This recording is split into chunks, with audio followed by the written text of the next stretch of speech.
Hi guys, welcome to another YouTube tutorial video. Today I'm going to be talking through a few tips for shading in Photoshop. I did do this on the stream on Thursday night, but it got a bit messy and I decided to clean it up a bit for you guys now on the video. So what we got in front of us are, I can't count, 10, 10 circles. And each one is a sort of different way you can shade. I've also got two that are sort of mimicking if you're using Microsoft Paint for pixel art, or if you're using any program that doesn't support layers or doesn't support a lot of layers. So we're going to start with a tool that a lot of people really hate using, and that's the dodge and burn tool. You can see I've got it on airbrush at about 210 pixels, which is far bigger than this circle. By bigger, I mean, I could just go around the outside and it's a lot easier. And the reason for that is because if you just go in, I'll prove it to you, if you go in with a small brush, it doesn't do anything.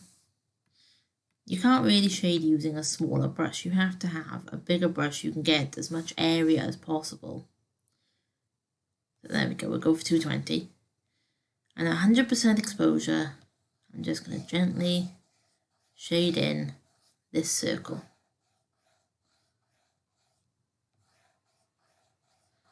Takes a few passes to get the darkest, but that's what it is. This is at 100% exposure, okay? So the burn tool on its own isn't that bad. When you get to the dodge tool, however, it starts to really wash out the colours, and that looks very fake. So if you're using a dodge and burn tool, and you can, there are ways you can use it effectively. Just remember that the dodge tool to lighten things is mostly for very shiny objects, and it's mostly for things like metal. It works very well for that. Whereas the burn tool for darkening things, it helps you get to extremes of value. However, when you zoom in, can you see it's there is a gradient, but it's kind of got like an aura as well, which we don't want. So the next thing you can do, you can use grey as a shading colour. Don't use black. Black is not a colour. It's an absence of colour. If I go over here, this is a warm, dark grey, okay? So it's not completely black, and it's more on the reddish side. Now this, again, I'm going to use my airbrush. I'm just going to put it on like that. You can see that at the moment it's just grey. That's why whenever you're shading in Photoshop, use multiply layers. Multiply layers mean that whatever colour you've got on there will be darkened by the colour underneath. I mean, it will darken the colour underneath. And can you see immediately the difference between burn tool and dark grey? This is much more washed out. Even with something like a cool grey, I'm going to go for a blue grey, and it's going to be dark grey. Just like that. Even with something like a cool dark grey, I know it looks blue, it's meant to look blue because it's cold, it's still washed out. And if I made it a bit more grey instead of blue, let me just go back in there, go over here and colour it. Tone is very important when you're shading, because this would work well if it was a colour in a sort of room, in anything like that. That would work well if you're outside and it's snowing, which is currently doing here, interestingly enough. Now we come to an interesting one. If you don't have many layers to work with, then it comes sort of a painterly style. So I'm going to lock the pixels so I don't go over the lines. I'm going to eyedrop tool, and I'm going to pick it myself. Now I'm going to sort of stick within the hue itself. I'm going to change the saturation. I'm going to go very gently around the few different colours. I'm not changing the saturation too much, but I want to try and match these deep shadows here. And you can see it takes a lot of time to get anywhere close.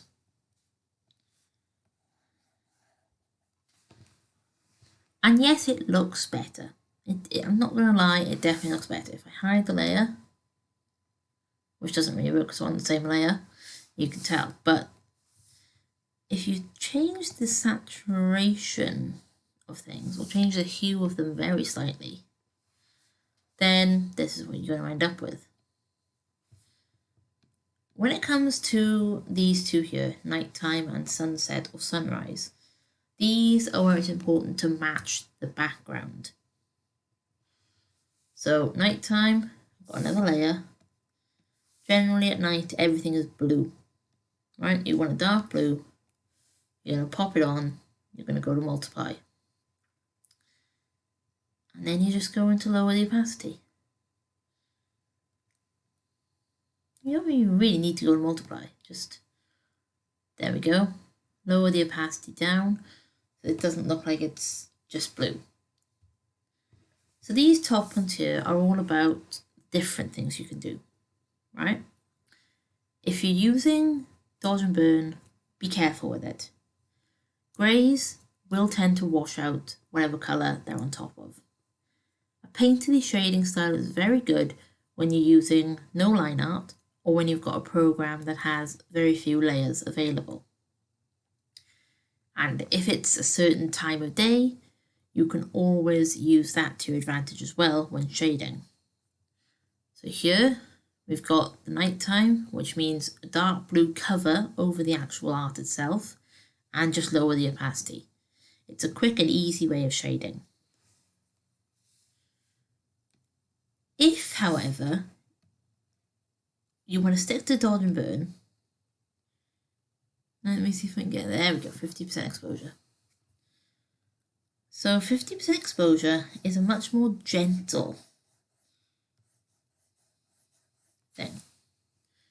Yes, you're still going to get these random auras and you're still going to get a deep, deep shadow, depending how many times you go over it. But it is a lot easier to control. It's the same as that, it just looks a lot nicer. With light greys, it's a similar thing. So we want to get into a warm colour. I want a light grey, which is probably going to be here, I would say. Light greys tend to be a warmer colour. More that colour-ish.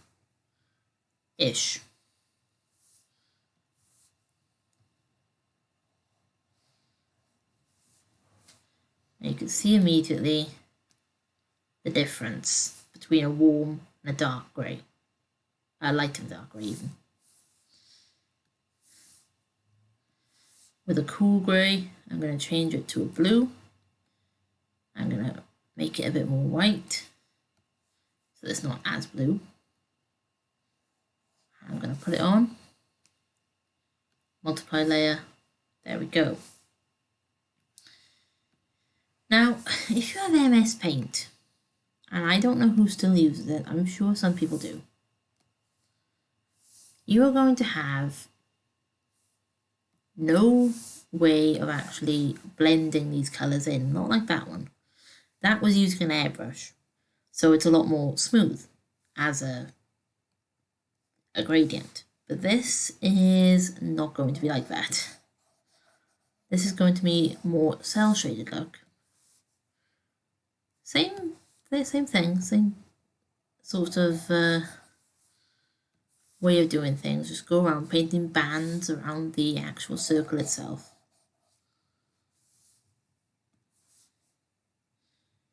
there are ways of actually getting to smooth that out in Microsoft Paint.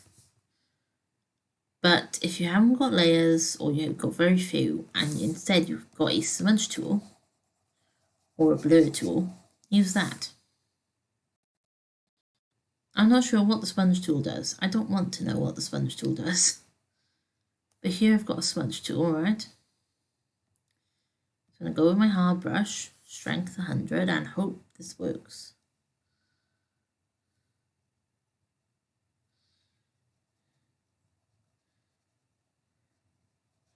You can see it doesn't quite work because all it does is smudge the colour around.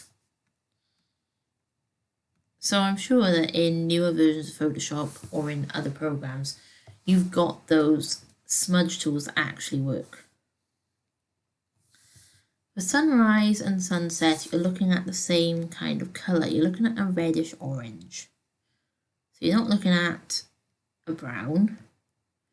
You're looking more up the red coloration. Lower the opacity, and there we go. So those are the 10 main ways you can colour, and these are just an illustration of what you can do when you're shading. If I get rid of these now,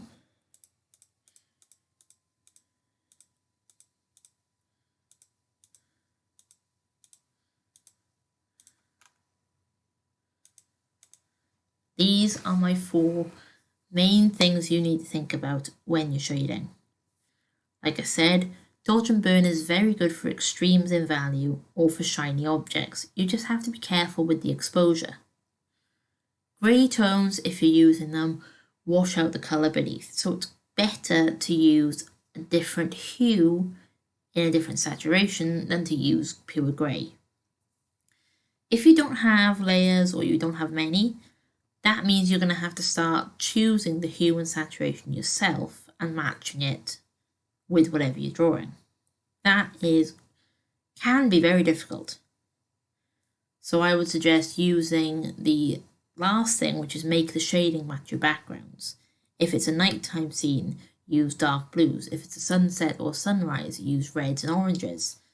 If it's daytime, you can use brown and you can use grey, but not too much of them.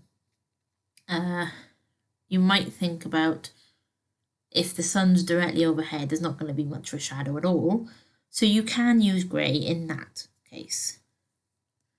But the most important thing is to just think about your art and how exactly it's going to fit in with its background or what the tone of the piece is.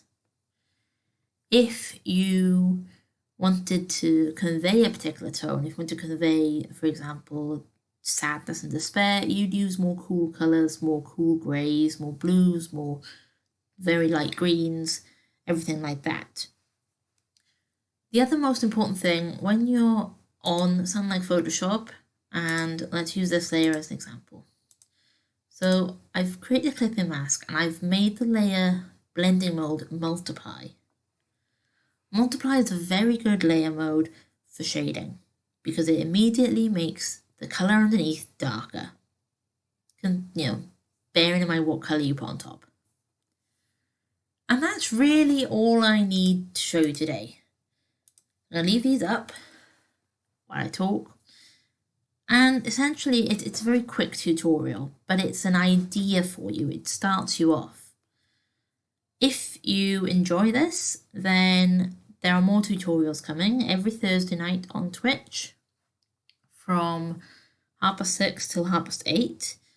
The tutorials kind of are usually the first 45 minutes of the stream, and then afterwards I try to incorporate what I just explained into a piece of art to show you how it would work when you're actually drawing.